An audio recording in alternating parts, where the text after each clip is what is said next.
مومنو، جو پاکیزہ اور عمدہ مال تم کماتے ہو اور جو چیزیں ہم تمہارے لیے زمین سے نکالتے ہیں ان میں سے اللہ کی راہ میں بھی خرچ کرو، اور بری اور ناپاک چیزیں دینے کا قصد نہ کرنا کہ اگر وہ چیزیں تمہیں دی جائیں تو بجز اس کے کہ لیتے وقت آنکھیں بند کر لو ان کو کبھی نہ لو، اور جان رکھو کہ اللہ بے نیاز ہے، خوبیوں والا ہے۔ شیطان تمہیں تنگ دستی کا خوف دلاتا اور بے حیائی کے کام کرنے کو کہتا ہے، اور اللہ تم سے اپنی بخشش اور رحمت کا وعدہ کرتا ہے، اور اللہ کشائش والا ہے، سب کچھ جاننے والا ہے۔ وہ جس کو چاہتا ہے دانائی بخشتا ہے، اور جس کو دانائی ملی بے شک اس کو بڑی نعمت ملی۔ اور نصیحت تو وہی لوگ قبول کرتے ہیں جو عقل مند ہیں، اور تم اللہ کی راہ میں جس طرح کا خرچ کرو یا کوئی نذر مانو اللہ اس کو جانتا ہے، اور ظالموں کا کوئی مددگار نہ ہوگا۔ اگر تم خیرات ظاہر کر کے دو تو وہ بھی خوب ہے، اور اگر پوشیدہ دو اور دو بھی ضرورت مندوں کو تو یہ تمہارے لیے بہتر ہے، اور اس طرح کا دینا تمہارے گناہوں کو بھی دور کرے گا، اور اللہ کو تمہارے سب کاموں کی خبر ہے۔ اے نبی صلی اللہ علیہ وآلہ وسلم، تم ان لوگوں کی ہدایت کے ذمہ دار نہیں ہو، بلکہ اللہ ہی جس کو چاہتا ہے ہدایت بخشتا ہے۔ اور مومنو، تم جو مال خرچ کرو گے تو اس کا فائدہ تمہیں کو ہے، اور تم تو جو خرچ کرو گے اللہ کی خوشنودی کے لیے کرو گے، اور جو مال تم خرچ کرو گے وہ تمہیں پورا پورا دے دیا جائے گا اور تمہارا کچھ نقصان نہیں کیا جائے گا۔ اور ہاں، تم جو خرچ کرو گے تو ان حاجت مندوں کے لیے جو اللہ کی راہ میں رکے بیٹھے ہیں اور ملک میں کسی طرف جانے کی طاقت نہیں رکھتے اور مانگنے سے آر رکھتے ہیں، یہاں تک کہ نہ مانگنے کی وجہ سے ناواقف شخص ان کو تونگر خیال کرتا ہے، اور تم قیافے سے ان کو صاف پہچان لو کہ حاجت مند ہیں، اور شرم کے سبب لوگوں سے منہ پھوڑ کر اور لپٹ کر نہیں مانگ سکتے۔ اور تم جو مال خرچ کرو گے کچھ شک نہیں کہ اللہ اس کو جانتا ہے۔ جو لوگ اپنا مال رات اور دن اور پوشیدہ اور ظاہر اللہ کی راہ میں خرچ کرتے رہتے ہیں، ان کا صلہ ان کے پروردگار کے پاس ہے، اور ان کو قیامت کے دن نہ کسی طرح کا خوف ہوگا اور نہ غم۔ جو لوگ سود کھاتے ہیں وہ قبروں سے اس طرح حواس باختہ اٹھیں گے جیسے کسی کو جن نے لپٹ کر دیوانہ بنا دیا ہو، یہ اس لیے کہ وہ کہتے ہیں کہ سودا بیچنا بھی تو نفع کے لحاظ سے ویسا ہی ہے جیسے سود لینا، حالانکہ سودے کو اللہ نے حلال کیا ہے اور سود کو حرام۔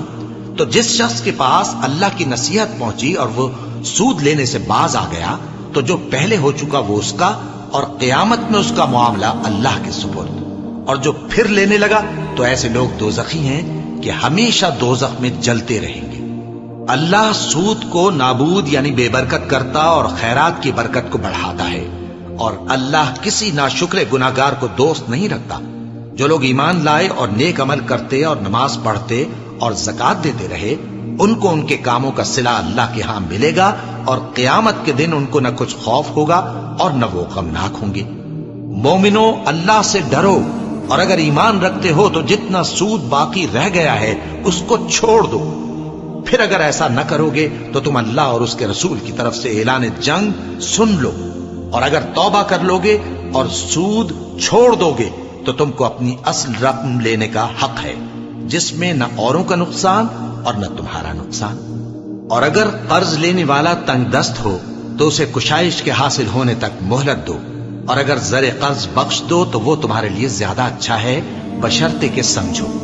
اور اس دن سے ڈرو جبکہ تم اللہ کے حضور میں لوٹ کر جاؤ گے، اور ہر شخص اپنے اعمال کا پورا پورا بدلہ پائے گا اور کسی کو کچھ نقصان نہ ہوگا۔ مومنو، جب تم آپس میں کسی میعاد معین کے لیے قرض کا معاملہ کرنے لگو تو اس کو لکھ لیا کرو، اور لکھنے والا تم میں کسی کا نقصان نہ کرے بلکہ انصاف سے لکھے۔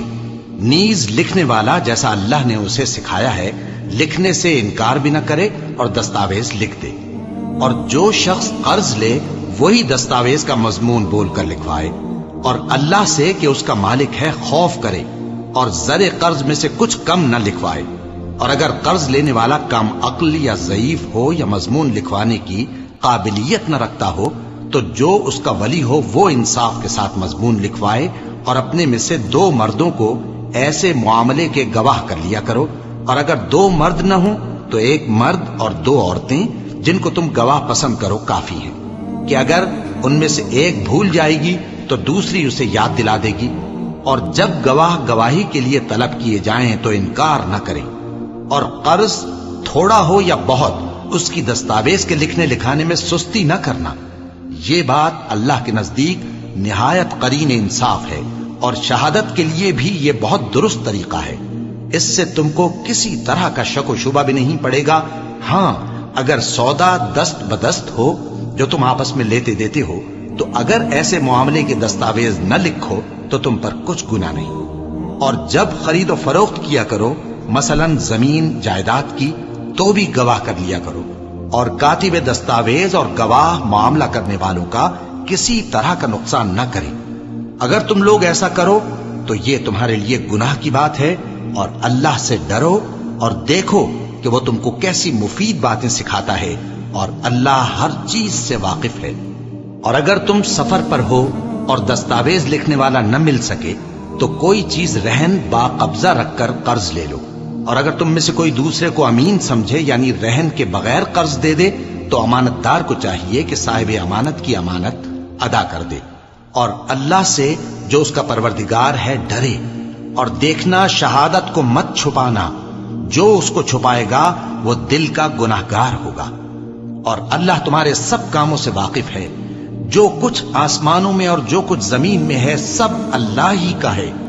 تم اپنے دلوں کی بات کو ظاہر کرو گے تو اور چھپاؤ گے تو اللہ تم سے اس کا حساب لے گا، پھر وہ جسے چاہے مغفرت کرے اور جسے چاہے عذاب دے، اور اللہ ہر چیز پر قادر ہے۔ رسول اللہ صلی اللہ علیہ وآلہ وسلم اس کتاب پر جو ان کے پروردگار کی طرف سے ان پر نازل ہوئی ایمان رکھتے ہیں، اور مومن بھی سب اللہ پر اور اس کے فرشتوں پر اور اس کی کتابوں پر اور اس کے پیغمبروں پر ایمان رکھتے ہیں، اور کہتے ہیں کہ ہم اس کے پیغمبروں سے کسی میں کچھ فرق نہیں کرتے، اور وہ اللہ سے عرض کرتے ہیں کہ ہم نے تیرا حکم سنا اور قبول کیا۔ اے پروردگار، ہم تیری بخشش مانگتے ہیں اور تیری ہی طرف لوٹ کر جانا ہے۔ اللہ کسی شخص کو اس کی طاقت سے زیادہ کا ذمہ دار نہیں بناتا۔ اچھے کام کرے گا تو اس کو ان کا فائدہ ملے گا، برے کرے گا تو اسے ان کا نقصان پہنچے گا۔ اے پروردگار، اگر ہم سے بھول یا چوک ہو گئی ہو تو ہم سے مواخذہ نہ کیجو۔ اے پروردگار، ہم پر ایسا بوجھ نہ ڈالیو جیسا تو نے ہم سے پہلے لوگوں پر ڈالا تھا۔ اے پروردگار، جتنا بوجھ اٹھانے کی ہم میں طاقت نہیں اتنا بوجھ ہم پر نہ رکھیو، اور اے پروردگار، ہمارے گناہوں سے درگزر کر اور ہمیں بخش دے اور ہم پر رحم فرما۔ تو ہی ہمارا مددگار ہے، سو ہم کو کافروں پر غالب کر۔